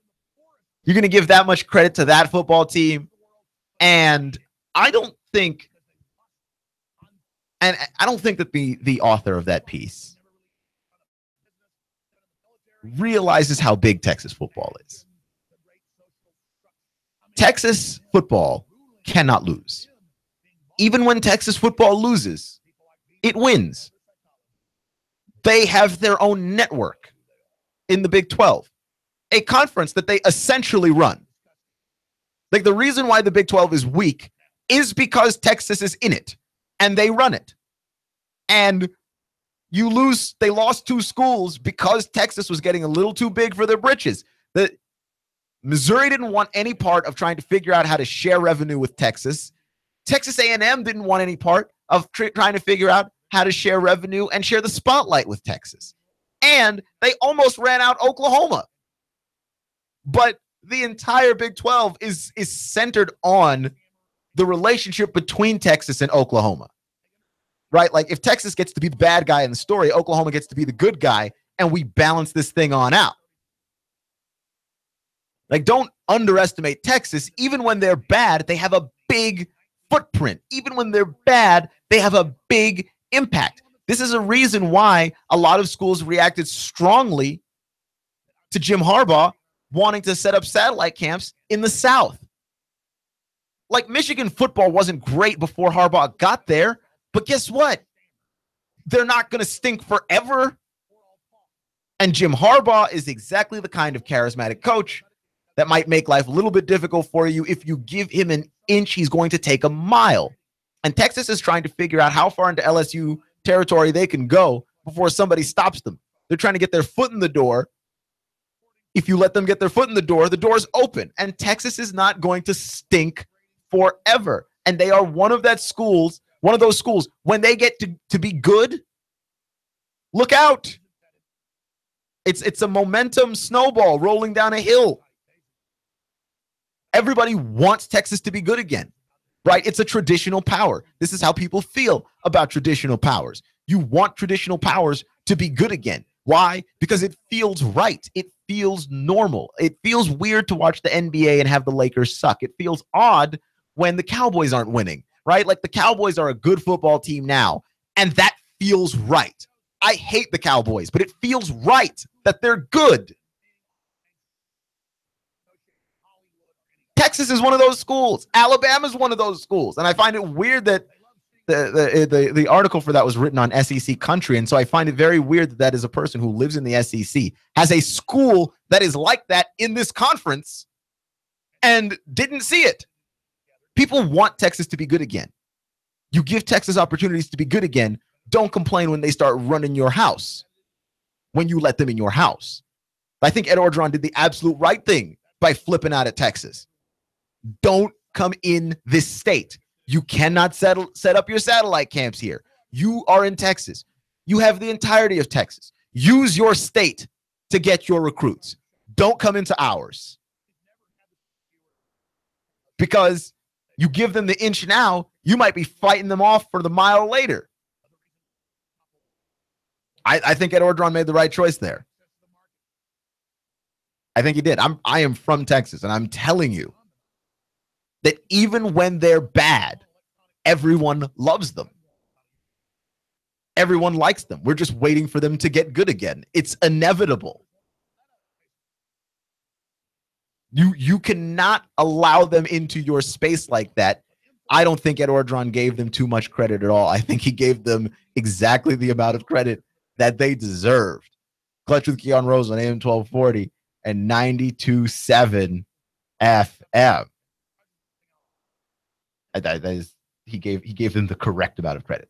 I cannot believe, like, when I read that article, I couldn't believe it. So Dak Prescott is on the players' top 100 players list, right? The top 100 players list that the NFL Network does every year, and it's voted on by players around the league. And people get so upset about these lists. I don't know why you get upset about this list. It's a popularity contest. It's a popularity contest involving players. You're voting for other players. It's not someone who's being objective here. It's these guys are your friends. They're your buddies. They're people that you respect that you have to play on a regular basis. The list is pointless. I think it's cool to watch. Like, I think it's, for me, the thing that I like about the list is having a guy be introduced and be introduced by his teammates and peers. What do players on other teams think about this guy? What do his teammates think about this guy? And just to hear their own words say that, matched up with the highlights of that guy being awesome, that's why I like to watch the list. I don't take the list as gospel. I don't say, oh, the players thought that J.J. Watt was a top 100 player last year, so he's a top 100 player. Like, even J.J. Watt said the list is pointless because he played like 3 games last year. And he made the list. Because his peers voted him onto the list because everybody has a ton of respect for J.J. Watt, but he shouldn't have been on the list. He only played 3 games. He wasn't a top 100 player from 2016. How? How would that be possible?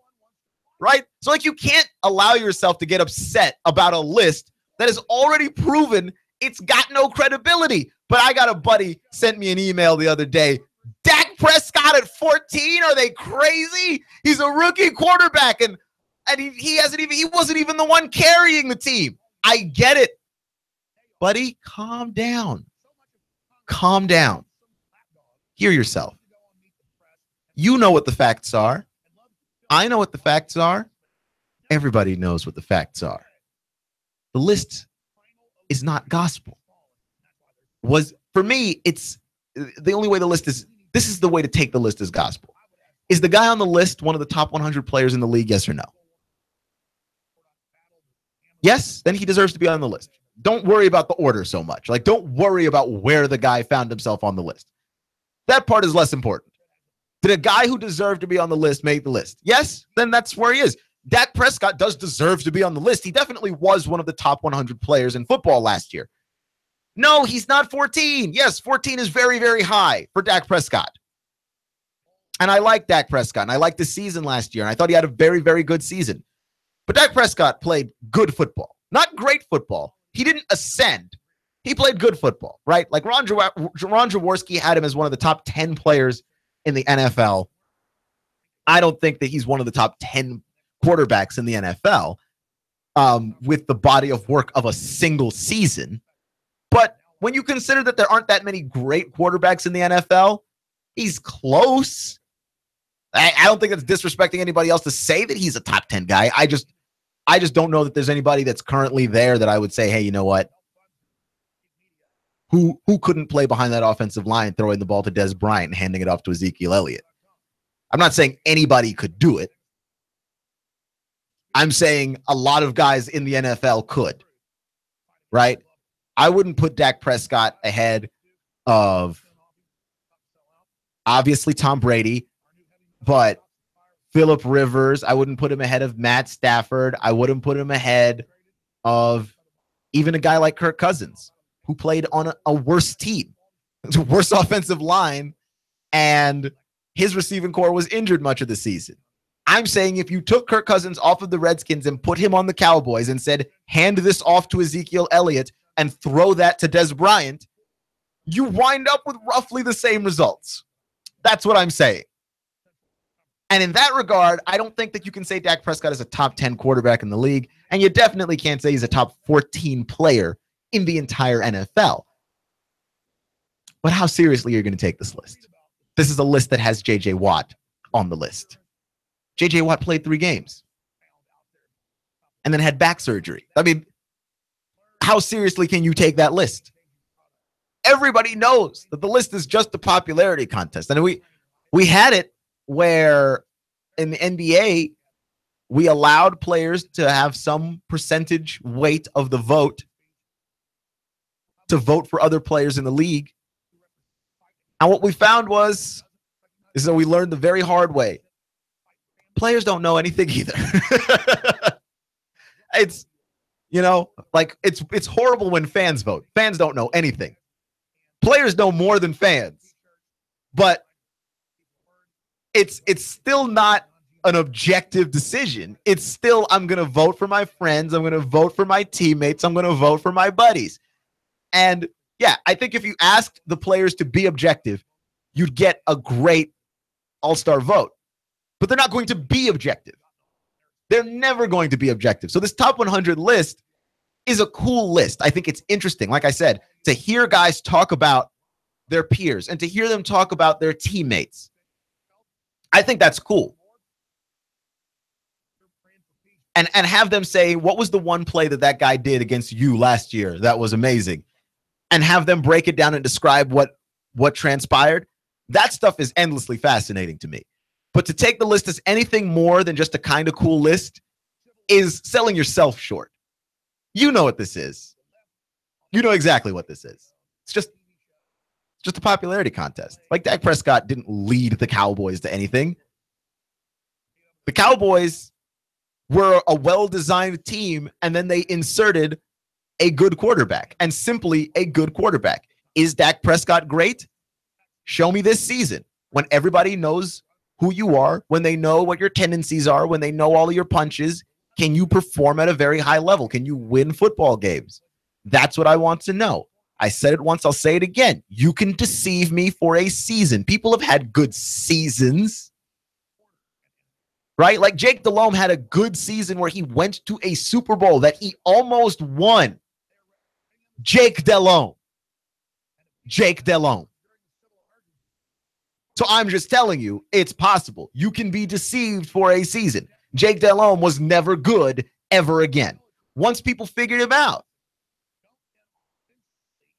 I want to see what Dak Prescott looks like after we figure out Dak Prescott.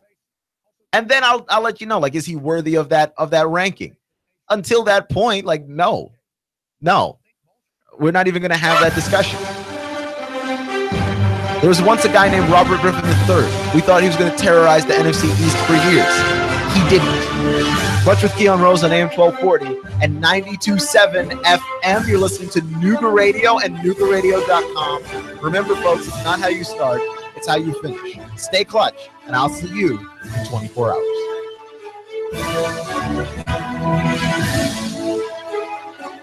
Nooga Radio, AM 1240, 92.7 FM. Competent, kind, caring, knowledgeable, experienced, great listener, great negotiator, in touch, accessible. If these are the characteristics you want and need in a realtor, you want and need Thomas DeMoss of Keller Williams Realty. Thomas is a very gifted realtor who puts the client's needs first. Whether you're buying or selling a home, Thomas is the realtor of choice. Thomas will help and guide you through each step of this very important process. For many of us, the purchase of a home is one of our largest investments and most important family and financial decision. Let Thomas use his 10 years of experience in the Chattanooga real estate market to give you the advantage you need when buying or selling a home. Buying a house? Thomas can help you navigate the emotional and somewhat anxious process of buying a home. For those of you who want to sell a house, Thomas uses his marketing and negotiating experience to help you sell your home for top dollar. Thomas is a local resident raising his family here in Hamilton County. He knows the area very well. For many agents, real estate is a job. With Thomas DeMoss, it's a passion and what he loves to do. Call Thomas today for a no-obligation consultation. He makes the process as simple as possible. Call 423-364-0028 and visit his website, northriverpropertygroup.com. Picture that curl of steam rising from your fresh-made pizza. And in a flash, let it take you aloft, teasing all your senses. I'm talking about Jet's Pizza. If you eat out at Jet's in Hickson or take home your steaming deep dish square pizza, you'll love Jet's. They use only the best ingredients in a family recipe. Also try the cheesy bread, wings, chicken, or bread with bacon, antipasta or Greek salad. Jet's Pizza at Buy Low near the S-Curves. Open till 10 p.m. Sunday through Thursday and 11 p.m. Friday and Saturday. You can order online or have it delivered. jetspizza.com. That's jetspizza.com. Or call them now. They'll have it ready when you get there. 757-1616. That's 757-1616. Jet's Pizza, the best pizza in town. 3600 Hickson Pike. Life is short. Eat better pizza. Let's get Jets. Final expenses, funeral cost, cemetery lots, unpaid medical bills, probate cost, debts. Debts are due and payable upon death of debtor. Will these costs produce a burden and hardship on your loved ones? Who will be responsible? How will they handle them? These costs can total many thousands of dollars, only compounded greater with the grief of losing a family member. A safe and secure way to provide for these costs is with an affordable life insurance from Covenant Group Insurance and Financial Services. Covenant Group is a local company with local agents. Covenant Group still makes house calls. Covenant Group only represents A-rated companies. With many options to offer, Covenant Group can accommodate almost any budget. Great discounts for good health and plans available for impaired risk. Call today for a free, no-obligation consultation in the convenience of your home. Call Steve or Jada at 423-855-8484. Call today 423-855-8484.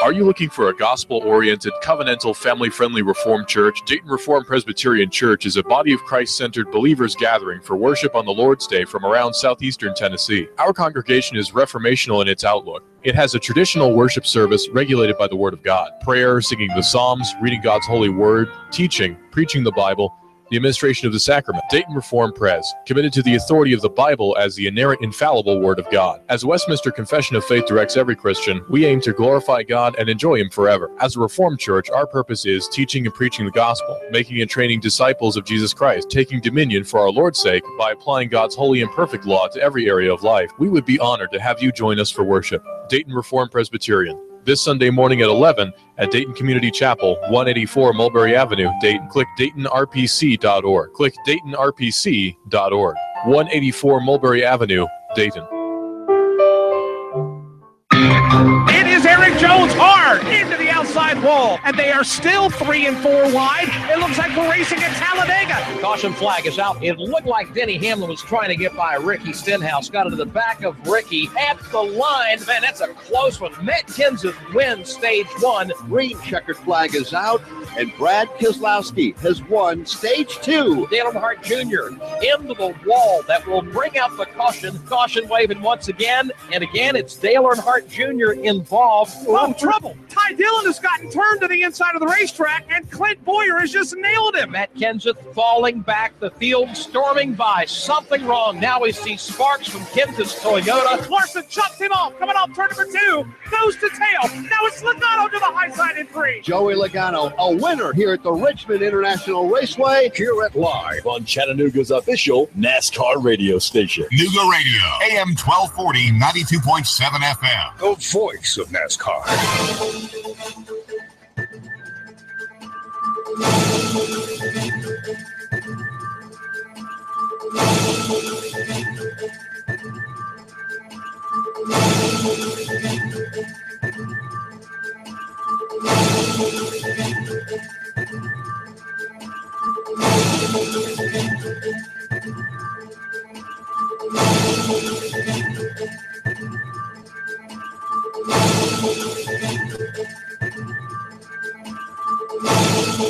WBLZ HD4 Ottawa, W224AZ Chattanooga, WSDT Sunny Daisy Chattanooga. CBS News, I'm Pam Coulter. President Trump called North Korea's treatment of Otto Warmbier a disgrace a day after we learned of the death of the 22-year-old college student.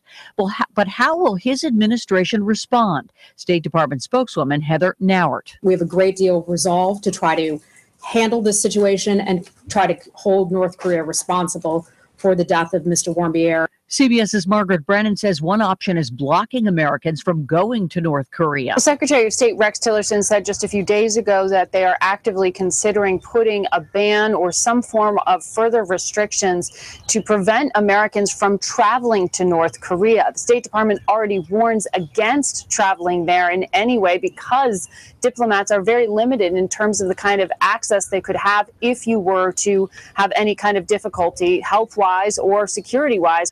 The White House is stepping up efforts to win the release of 2 Iranian Americans held in Iran. CBS's Bill Rakoff has more. Siamak Namazi, who is an Iranian American, was charged with espionage in Iran in 2015. His father, Bakir, was arrested a short time later. CBS News has learned that Deputy National Security Advisor Dina Powell is behind the effort to try to win the release of the 2 men, driven in part by concerns about their health. Senate Democrats and some Republicans are complaining about the secrecy surrounding the Senate's health care bill, but Majority Leader Mitch McConnell says there will be plenty of time to review it before a vote. I think this will be about as transparent as it could be. CBS's Nancy Cordes. This rush to move forward is a risky one because many Republican senators don't even know yet what is in the bill. And there is a very narrow margin here. 50 of the 52 Republican senators need to be on board and vote yes to pass the bill. Polls have closed in the special election in Georgia's 6th District congressional race. It's a toss-up between Democrat Jon Ossoff and Republican Karen Handel. CBS News political director Steve Chigueras. We've seen a ton of money being poured into this race from outside factors, whether it's out-of-state people that are funding Jon Ossoff, the Democrat, or it's these outside Republican groups that are running ads against Ossoff in favor of Handel. Summer is coming in like a lion in the Southwest. CBS's Chris Van Cleve is in Phoenix. Unrelenting heat bears down on Phoenix as the temperature shoots towards a record-breaking 120. Fire crews are rushing to handle a surge in heat emergencies.